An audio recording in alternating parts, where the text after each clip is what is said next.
오늘 본문에는 좀 유독 지명들의 이름이 많이 나옵니다. 우리가 성경을 볼 때 좀 힘들어하는 부분이 사람의 이름이 쭉 나열된 족보 이야기 나올 때 좀 힘들고, 또 이렇게 낯선 그 지명 나올 때 좀 어렵습니다. 물론 뭐 기록된 이유가 있겠지 하지만 막상 또 보면은 잘 이해도 안 가고 어렵습니다. 오늘 본문에 나오는 지명은 사도 바울이 선교 여행 가운데 나와 있는 그런 여행 경로로 볼 수 있습니다. 그리고 오늘 본문에 사람 이름도 많이 나오는데 바울과 함께 동역했던, 그 길을 함께 갔던 사람들의 이름입니다. 지역의 이름, 사람의 이름 좀 깊숙이 파헤쳐 보면 그 이름들의 어떤 신학적인 의미가 있지만, 저는 오늘 여러분에게 그런 지식의 신학을 말씀드리고 싶지 않고 그 이름들을 통하여 우리에게 말씀하시는 신앙적 의미를 좀 말씀드리고 싶어요. 우리가 어떻게 이것을 신앙에 적용할 수 있을 것인가. 바울은 계속해서 어디를 갑니다. 계속 가요. 왜 이렇게 많은 곳을 다닐까? 쉬운 여정이 없습니다. 고되고 박해를 받기도 합니다. 그러면서도 계속 지역을 옮기면서 사역을 감당해요. 오늘 본문에 기록된 많은 사람들도 바울과 같이 계속 다닙니다. 사명을 감당해요. 무엇이 이들을 그렇게 움직이게 할까? 결국은 하나죠. 구원의 은혜입니다. 그 은혜가 너무 크기 때문에 참 몸은 고되지만 힘들지만 그 기쁨으로 이 사명을 감당하는 거예요. 저는 성경을 볼 때 가끔 그런 생각을 해요. 바울이 받은 구원의 은혜 나도 받았는데 왜 바울의 삶과 나의 삶은 차이가 있을까? 바울에게 흘리신 예수님의 보혈이 그 양이 더 많은가? 바울에게 흘리신 피의 그 진하기가 더 짙은가? 왜 나랑 다른가? 여러분, 하나님께서 우리에게 내려주신 그 사랑은 바울이나 우리나 다 동일합니다. 예수님 흘리신 보혈도 저와 여러분이나 바울에게나 다 똑같아요. 우리 또 그런 의심을 할 수 있어요. 하나님이 바울은 그렇게 부른 사람 아닌가? 여러분, 바울만 부른 게 아니고 저와 여러분들도 부르셨어요.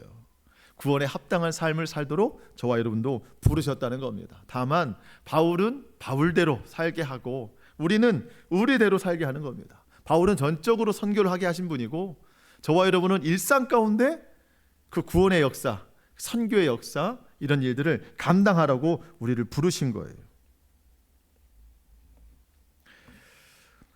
예수님을 만난 후에 사도 바울의 삶이 완전히 바뀌어졌듯이 예수님을 만난 저와 여러분의 삶도 큰 변화가 일어날 수 있기를 소망합니다. 여러분, 예수님이 이 땅에 오신 것을 기점으로 해서 기원 전, 기원 후로 나뉘잖아요. 각 사람도 예수님을 만난 시점으로 인하여서 그 개인의 인생의 기원 전과 후로 나뉩니다. 변화된다는 거예요. 여러분, 사도 바울이 예수님을 만나기 전에는 어떤 사람이었죠? 예수님 믿는 사람들 붙잡으러 다니는 사람이었어요. 핍박하는 사람이었어요. 교회를 문 닫게 하는 사람이었어요. 그런데 예수님을 만났어요. 그랬더니 예수님을 전하는 사람이 됐어요. 예수 믿는 사람들 위로하는 사람이 됐어요. 가는 곳마다 교회를 세우는 사람이 됐어요. 이게 완전히 달라졌습니다.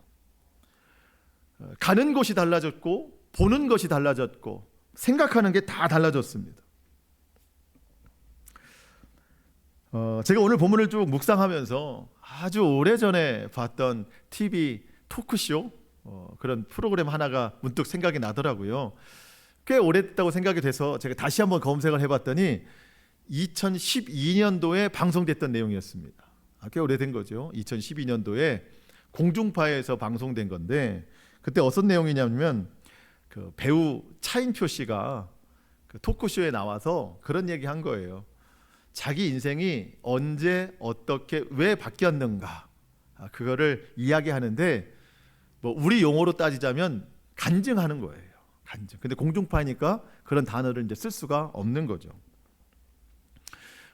제가 다시 한번 찾아보고 어제도 다시 한번 영상을 보는데 마음이 뜨거워지더라고요. 사실은 제 오늘 설교보다도 그 영상을 보여주는 게 여러분에게 더 큰 은혜가 되겠다 싶기도 했었지만 이제 할 줄을 몰라가지고 그래서 그냥 제가 입술로 대신하려고 합니다. 차인표 씨가 그래요. 자기 인생은 2006년 전후로 나뉜다. 기원전 기원후로. 그 전까지는요, 자기만을 위해서 살았대요. 인기가 많잖아요. 또 결혼도 하고 돈도 많이 벌고 다 자기 자신만을 위해서 살았다는 겁니다. 남을 돕는 일 이제 절대 없었대요. 혹여 작은 거 하나라도 도우면 생색내기에 바빴다는 겁니다. 자기 이름 올리려고. 그러다가 자기가 바뀐 게 딱 어떤 기점이 있었는데 그게 뭐냐면 아프리카 가난한 어린이들을 돕는 일이었대요. 원래는 뭐 갈 생각이 없던 사람이죠. 근데 자기 아내가 가기로 돼 있는데 사정이 생겨서 못 가게 됐다는 거예요. 그래서 당신이 대신 좀 가줬으면 좋겠어 라고 했다는 겁니다. 아내의 말은 들어야 살 수 있잖아요. 그래서 어쩔 수 없이 갔다는 겁니다. 가는데 뭐 혼자 가는 게 아니잖아요. 그 단체에서 여러 사람이 많이 가는데 다들 자비량으로 비행기 값을 내고 자비량으로 가서 후원하고 생활을 다 하는 건데 이 사람은 가고 싶지도 않으니까 또 자기가 유명하니까 그 단체에 구호 단체에다가 비행기표를 보내달라고 했대요. 비행기표를. 그것도 비즈니스석으로 가장 좋은 걸로 보내줘라. 내가 가는 게 당신들한테도 도움이 되지 않겠느냐. 그러니까 대우해줘라. 실제로 그 구호단체에서 비행기표를 보내줬대요. 비즈니스로. 근데 자기는 더 편하게 가고 싶어서 퍼스트 클래스로 바꿨다는 거, 업그레이드 했다는 겁니다. 자, 아프리카 난민 어린이를 도우러 가는데 가장 좋은 자리를 타고 가는 거예요. 그래도 마음이 뭐 이렇게 편치는 않은 거죠. 좋은 마음으로 가는 건 아니에요. 가서 아이들을 보는데 뭐 그 떨어진 옷을 입고 씻지도 않으니까 얼마나 냄새가 나겠어요. 근데 뭐 선글라스 끼고 있었다는 거예요. 그런 거 보기 싫어가지고. 근데 그 대표 목사님, 컴패션의 대표 목사님이 차인표 씨에게 한 가지를 부탁하더래요. 차인표 씨, 아이들 만나면 이 한마디만 해주세요. 내가 너를 사랑한다. 너는 사랑받기 위해 태어났다. 내가 너의 친구란다. 이 말만 해주라는 거예요. 뭐 그렇게 말하는 건 어렵지 않으니까. 그래서 수많은 아이들 앞에 그 단체가 모여 있고 차인표 씨도 딱 서 있는데 여전히 뭐 냄새가 나겠죠, 아이들에게서. 그렇게 이제 말을 준비하고 있었어요. 근데 어떤 남자 한 7살쯤 되는 어떤 남자아이가 그 차인표 씨에게 손을 이렇게 내밀더래요. 그래서 이제 그 손을 잡아주면서 자기가 준비한 말을 하려고 딱 하면서 손을 잡았는데 그 준비한 말이 입에서 나오는 게 아니라 마음에서 올라오더라는 거예요. 여기서 너무 크게 들리더라는 거예요. 내가 너를 사랑한다. 너는 사랑받기 위해 태어났다. 내가 너의 친구란다. 방송이니까 정확한 표현을 안 했지만 주님의 음성을 그때 들은 거예요. 자기가 해야 될 말을 하나님이 자기에게 주셨다는 거예요.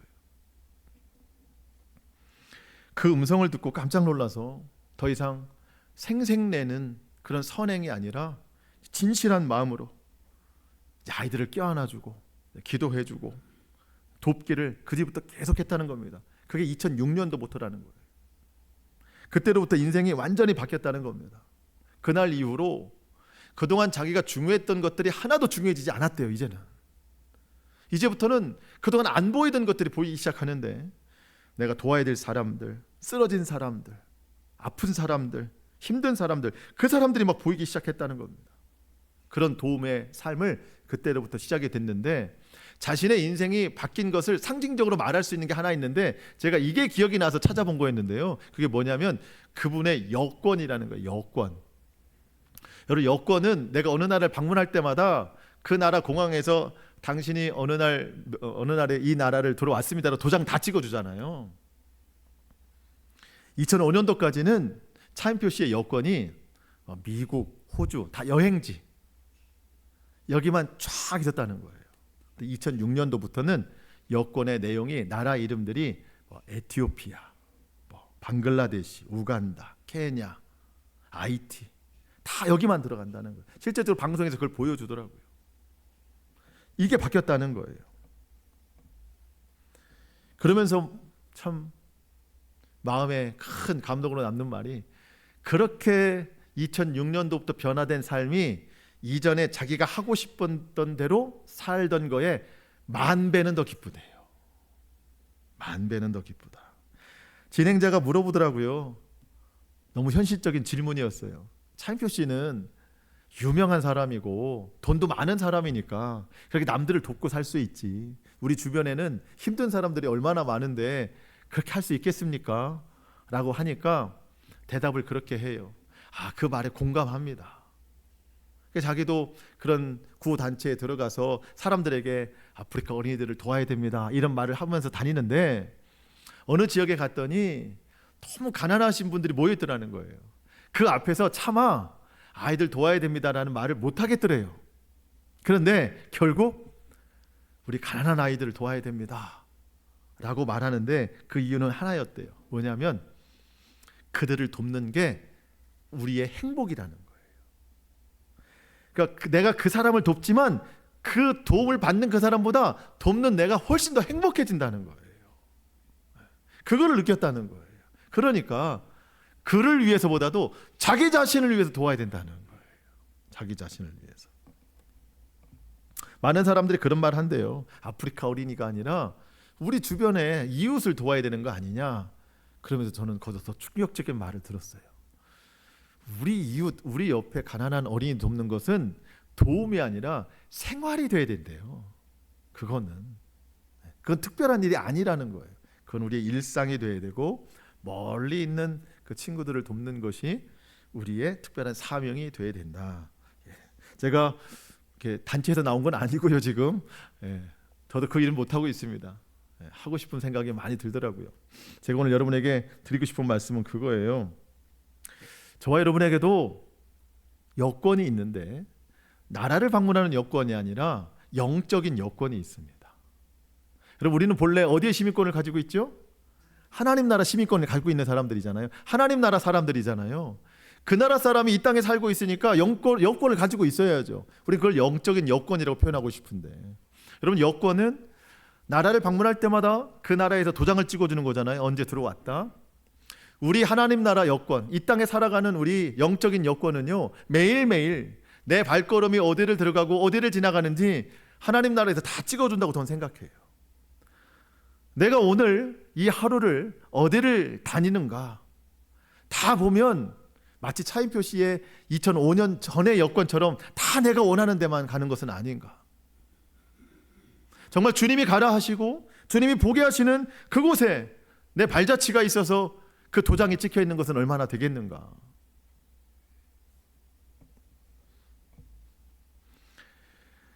여러분, 우리가 그 주님의 일을 감당하는 것이, 저는 이 차인표 씨의 말로 빌리자면, 저는 내가 살고자 하는 것보다 주님을 위해서 살고자 하는 것이 저는 10,000배는 더 기쁘다고 생각해요. 여러분, 사도 바울과 그 동역자들이 이 수많은 지역들을 계속, 여기 다 선교 여권에 나온 내용들이거든요. 그 도시들이 오늘 다 선교 여권에 나온 그 지명들인데, 그 수많은 도시들을 다니고 매를 맞고 배고프고 힘든 지경에도 그렇게 다니는 것은 내가 나를 위해 살 때보다 내가 주를 위해 살 때 10,000배는 더 기쁘기 때문이죠. 그래서 그 발걸음을 가지고 가는 거죠. 저와 여러분에게 오늘 그 기쁨이 좀 회복될 수 있기를 축복합니다.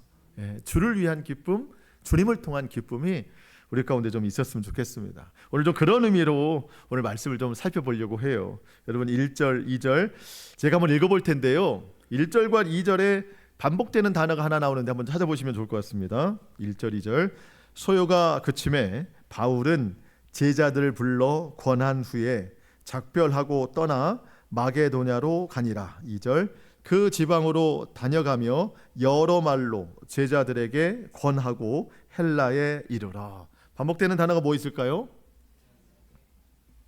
제자들 있고 또 권하고 권한다라는 단어가 반복이 되죠. 바울은 어디를 가든지 제자들을 권했습니다. 지금 바울이 머물고 있는 것은요, 앞서 에베소에서 소동이 있었잖아요. 아데미 여신이 무너지는 소동. 그 소동이 소요가 그치고 에베소에서 떠나는데, 에베소에 있는 제자들을 불러서 권한 후에 작별하고 떠나요. 마게도냐로 갔습니다. 2절은 마게도냐예요. 마게도냐 여러 지방으로 다니면서 거기서도 제자들에게 여러 말로 권하고 다음은 헬라로 갔습니다. 그 지역에서 빼놓지 않고 했던 것은 권하는 거였습니다. 권하는 거. 여러분, 이 권하다라는 말이요, 원어로 직역해 보면 옆으로 가서 말하다, 옆으로 불러서 말하다라는 뜻입니다. 옆에 있다고 하는 건 친근감이죠. 친근감 있게 말하는데 무엇을 말하는가? 이 권하다라는 말이 보통 쓰일 때는요, 위로하다, 격려하다라는 뜻입니다. 그러니까 바울이 에베소에 있는 제자들 옆으로 가서 그들을 위로하고 격려했어요. 마게도냐로 가서 거기에 있는 주의 제자들 옆으로 가서 위로하고 격려했습니다. 이 사역을 빼놓지 않았다는 거예요. 여러분, 이게 매우 중요한 사역입니다. 오늘 저와 여러분에게도 이 사역을 꼭 해야 된다는 거예요. 우리가 예수를 믿지 않는 사람들에게 복음을 전하는 사역도 매우 중요하지만 믿는 우리끼리 서로 권하고 위로하고 격려하는 이 사역이 매우 중요하다는 거예요. 사도 바울이 이런 사역을, 권하는 사역을 감당할 수 있었던 것은 그가 받은 구원의 은혜가 분명히 크기도 하지만 힘들 때, 자기가 힘들 때, 두려울 때 주님이 음성을 주셔가지고 마치 주님이 자신을 권하는 것처럼 격려하고 위로해주는 말씀이 분명히 있었다는 겁니다.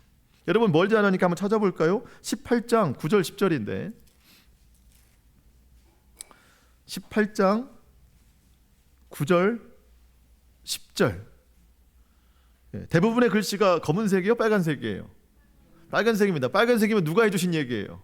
예수님이 하신 얘기라는 거잖아요. 예수님 뭐라고 말씀하셨습니까? 두려워하지 말며 침묵하지 말고 말하라. 내가 너와 함께 있음에 어떤 사람도 너를 대적하여 해롭게 할 자가 없을 것이니 이 성 중에 내 백성이 많다. 그러니까 두려워하지 마라. 내가 너와 함께 한다. 이게 권하는 거죠. 권하는 거예요. 이렇게 주님으로부터 권함을 받으니까 힘이 나고 그 힘을 가지고 다른 사람들에게 권하는 사역을 계속하더라는 거예요. 여러분, 지금도 예수님은 우리에게 똑같이 권하고 계신다고 믿습니다. 우리에게 음성으로 말씀하시진 않고 우리가 그렇게 음성으로 듣지는 못해도 우리는 이미 성경을 통해서 잘 알고 믿고 있습니다. 내가 너를 사랑한다. 두려워하지 말아라. 놀라지 말아라. 나는 너의 하나님이 됨이니라. 아무도 너를 해할 자가 없다. 여러분, 우리 이미 너무 잘 알고 있죠. 주님이 우리를 권하고 계시는 거예요. 그럼 우리가 그 사랑을 받은 우리가 그 말씀으로 힘을 얻고 여전히 쓰러져 있고 힘들어하는 우리 지체들에게 권하는 사역, 위로하고 격려하는 말을 이렇게 잘 전해야 된다는 겁니다.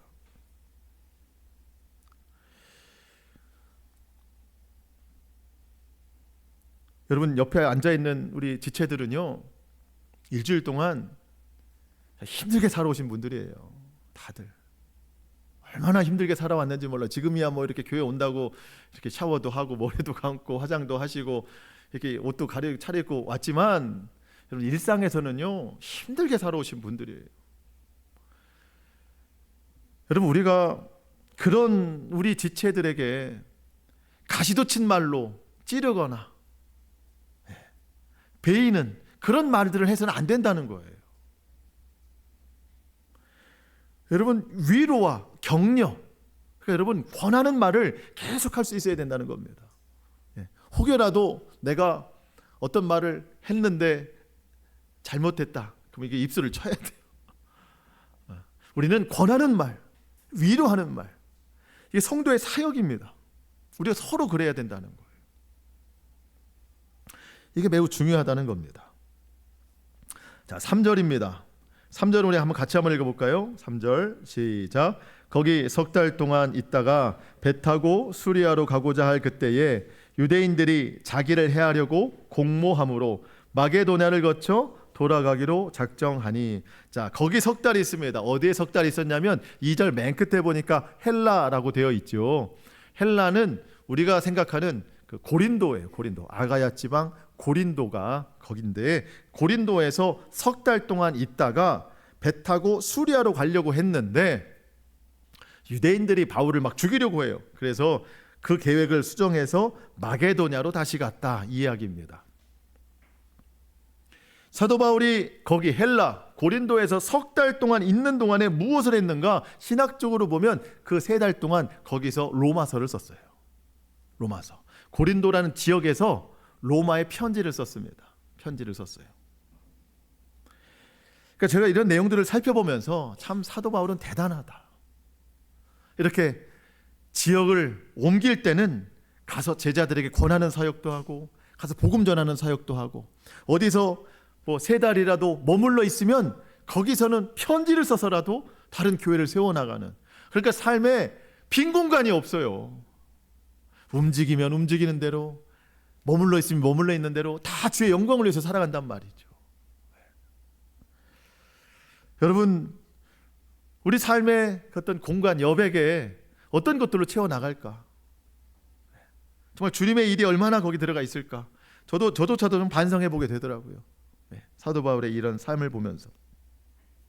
사도 바울은 계획된 대로 가려고 했지만 유대인들이 이제 막아서는 것을 알고 그 계획을 수정해서 우회해서 다른 곳으로 갑니다. 여러분, 지혜가 필요해요.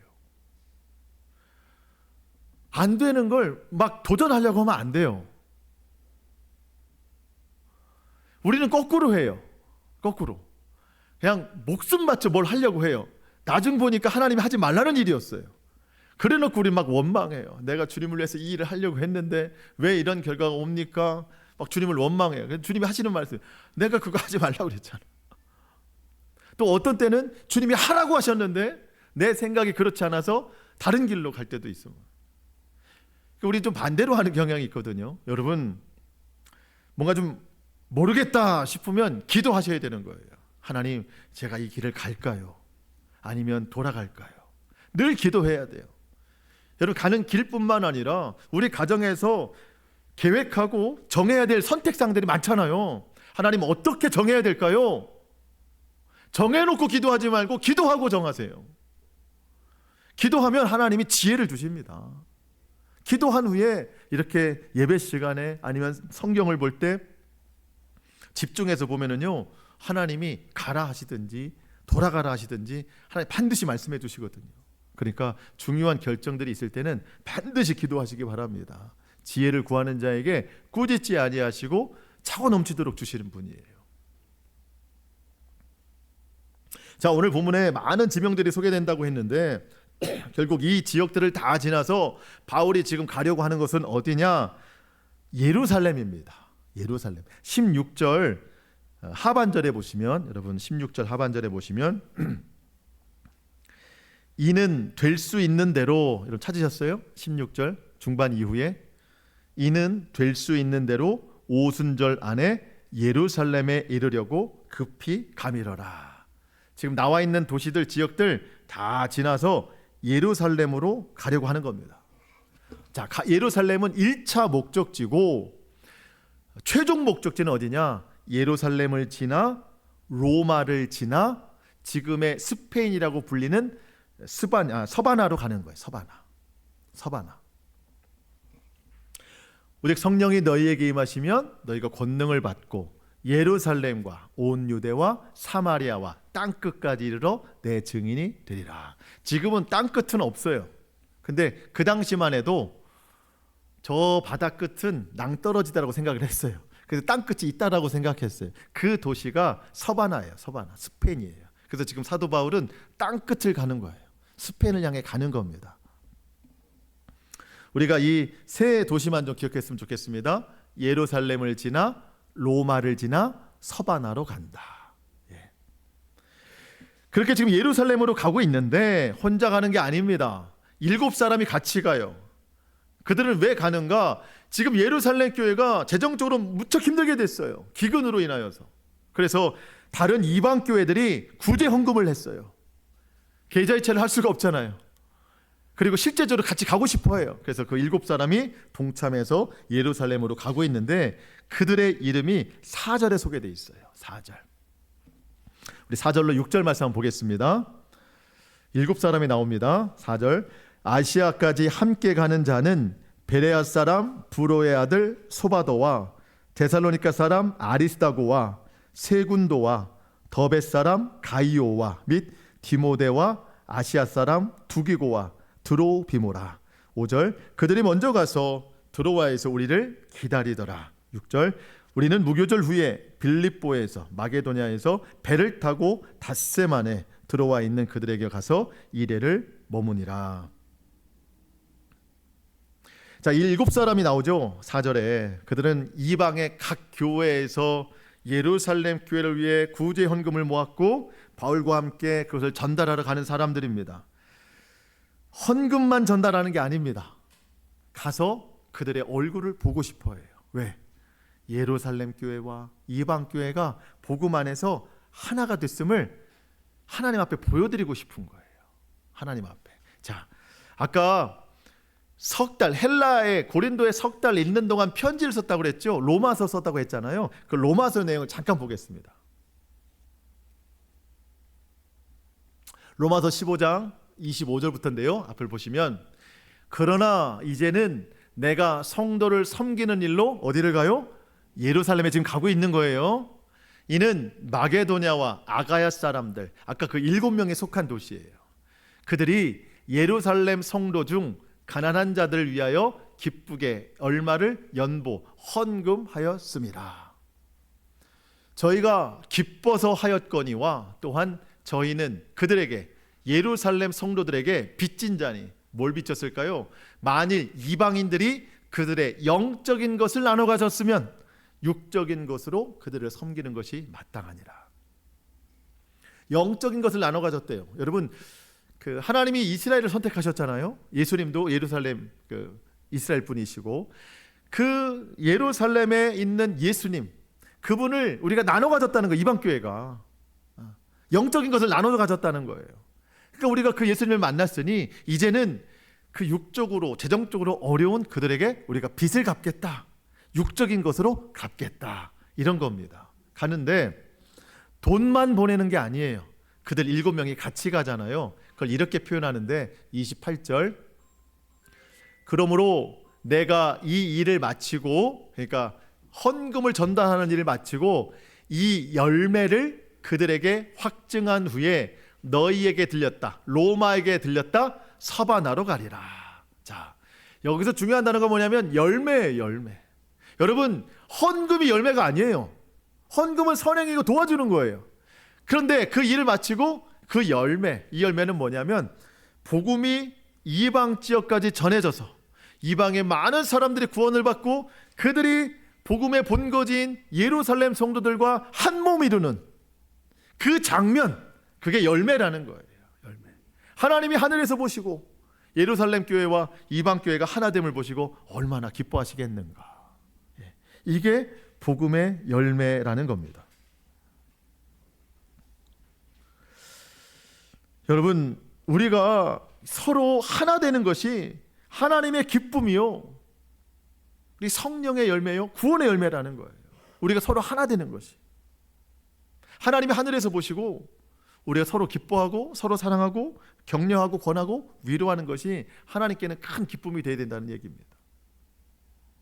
그러니까 이 사역이 얼마나 중요한지 몰라요. 그러니까 교회에서는요, 사랑만 해야 됩니다. 사랑만 하고 위로하고 격려하고 살리는 언어, 그리고 그렇게 사용해야 된다는 겁니다. 자, 순조로운 이 복음의 여정 속에 뜻하지 않은 사고가 하나 일어났습니다. 설교를 듣던 청년 하나가 3층에서 떨어져 죽는 거예요. 뭐 하다가? 설교 듣다가 졸다가. 7절로 12절인데요. 우리 한 절씩 교독해서 읽도록 하겠습니다. 제가 7절 읽고 여러분 8절 읽으시겠습니다. 그 주간의 첫날에 우리가 떡을 떼려 하여 모였더니 바울이 이튿날 떠나고자 하여 그들에게 강론할세 말을 밤중까지 계속하매 유두고라는 청년이 창에 걸터 앉아 있다가 깊이 졸더니 바울이 강론하기를 더 오래 하매 졸음을 이기지 못하여 3층에서 떨어지거늘 일으켜 보니 죽었는지라.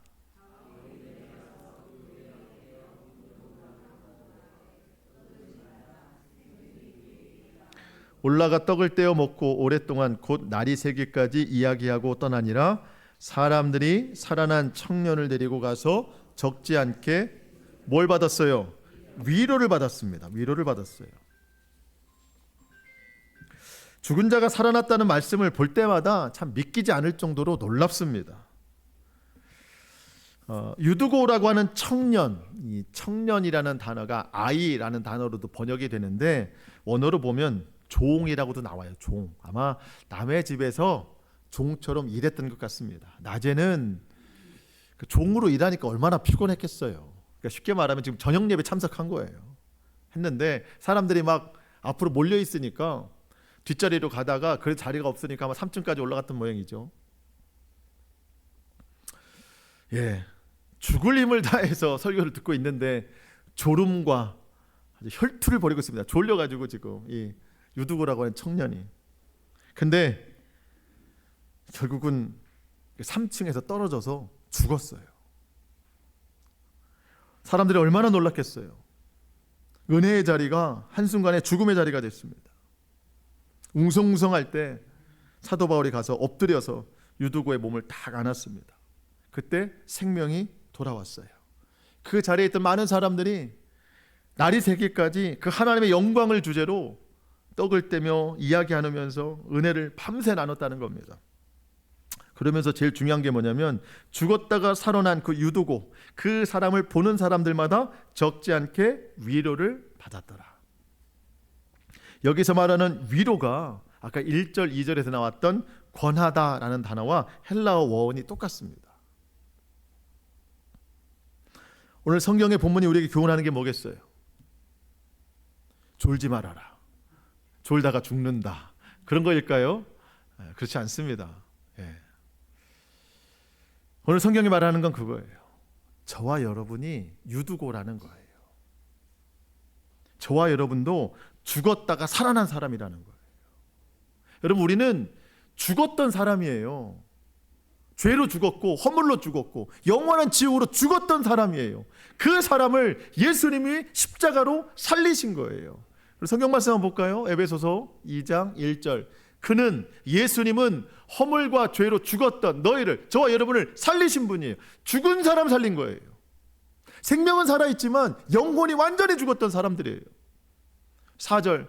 긍휼이 풍성하신 하나님이 우리를 사랑하신 그 큰 사랑을 인하여 5절. 허물로 죽은, 죄와 허물로 죽은 우리를 그리스도와 함께 살리셨습니다. 우리는 하나님의 은혜로 구원을 받았어요. 8절로 넘어가 보면 너희는 그 은혜로 인하여 믿음으로 말미암아 구원을 받았으니 이것은 너희에게 난 것이 아니요 하나님의 선물이라. 우리가 죽었던 우리가 다시 살게 된 것은 하나님의 선물이라는 겁니다. 여러분, 유두고가 살아났어요. 소문이 났습니다. 유두고가 걸음걸음을 하는 곳마다 사람들이 유두고를 볼 때마다 뭘 얻었대요? 위로를 얻었대요. 죽은 사람이 살아나면 그 존재 자체로 위로가 되는 거예요. 저와 여러분이 죽은 사람이에요. 근데 하나님이 살리셨어요. 우리의 호흡, 우리의 걸음걸음이 다른 사람들의 뭐가 돼야 돼요? 위로가 돼야 된다는 얘기예요. 여러분, 죽은 나를 살리셨으니 전부를 주신 거잖아요. 전부를. 우리 뭐 더 얻을 게 있어요? 오늘이라도 당장 주님이 오시면 우리 천국 가는 거잖아요. 우리가 세상에 욕심낼 게 없다는 거예요. 우리는 그저 호흡하는 것, 발걸음으로 다니는 것, 이게 우리 영적 여건에 찍힐 때마다 오늘은 뭐 했고 어디를 가고 다 위로하는 사역, 남을 살리는 사역, 이런 일들을 하고 다녀야 된다는 겁니다. 그냥 존재 자체가 그 사람은 위로라는 거예요. 여러분, 갈수록 위로는 없어요. 다 위에 있으려고 하는 사람들만 있어요. 간혹 위로라고 주는데 그 위로는 다 거짓이에요. 그 사람을 어떻게 한번 내 유익으로 삼아볼까? 잠시 위로가 되는 말을 하지만 결국은 그 사람을 짓누리려고 하는 다 속임이에요. 진짜 위로가 없어요. 여러분, 이 악한 시대에 누가 참 위로를 전하면서 살아야 되겠는가? 죽었다 살아난 사람, 유두고, 바로 저와 여러분이에요.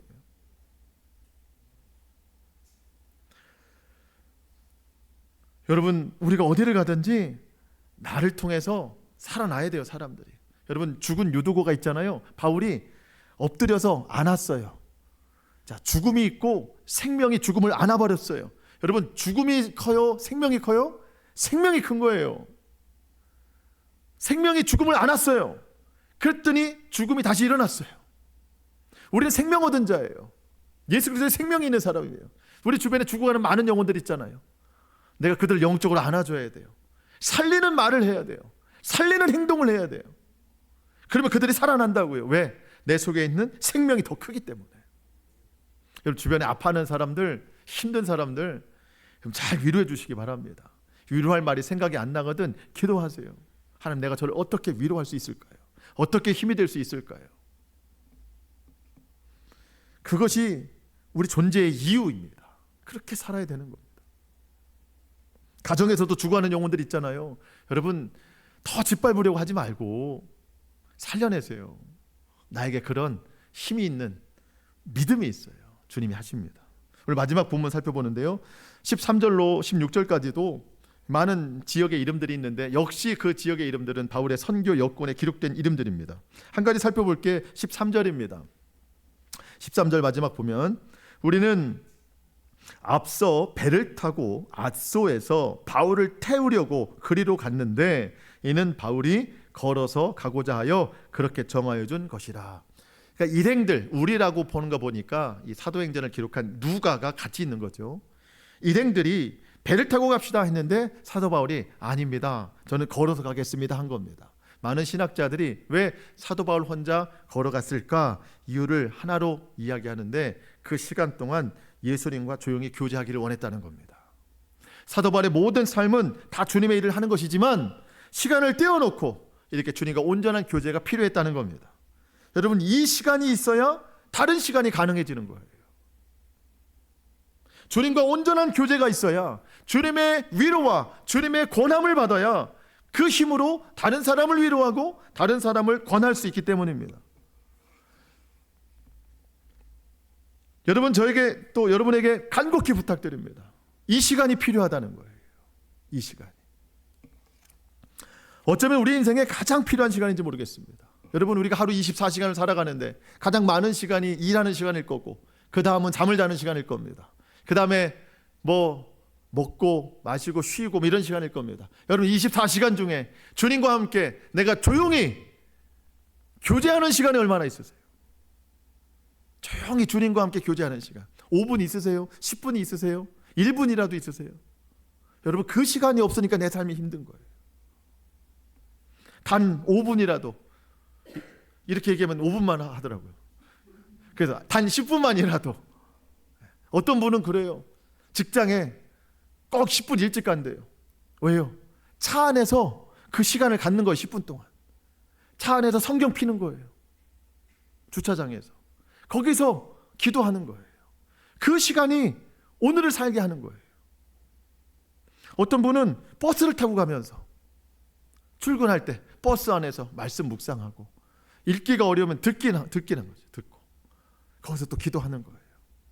어떤 분은 집 안에서도 할 수 있어요. 여러분, 하루에 그 잠깐의 시간, 어떤 분은 또 실제적으로 바울과 같이 걸어가면서 말씀을 묵상하고 기도하는 사람도 있어요. 다 들어보면 한결같아요. 그 시간이 그 외의 시간을 살게 한다는 겁니다. 그 시간이 없으니까 그 외의 시간이 힘든 거예요. 여러분, 하루에 잠깐이라도 시간을 정하셔서 주님과 교제하시기를 바랍니다. 우리 주보에 나와 있는 말씀 있잖아요. 그거 아무리 길어도 5분이면 읽어요. 5분이면 읽어요. 천천히 읽어도 5분, 7분이면 돼요. 그리고 뒤에 있는 3분 혹은 4분은 기도하는 거예요. 그 말씀 가지고. 그 10분이 우리 하루를 견디게 하고 그 누적된 시간이 우리 평생을 견디게 합니다. 그게 힘이라는 거죠.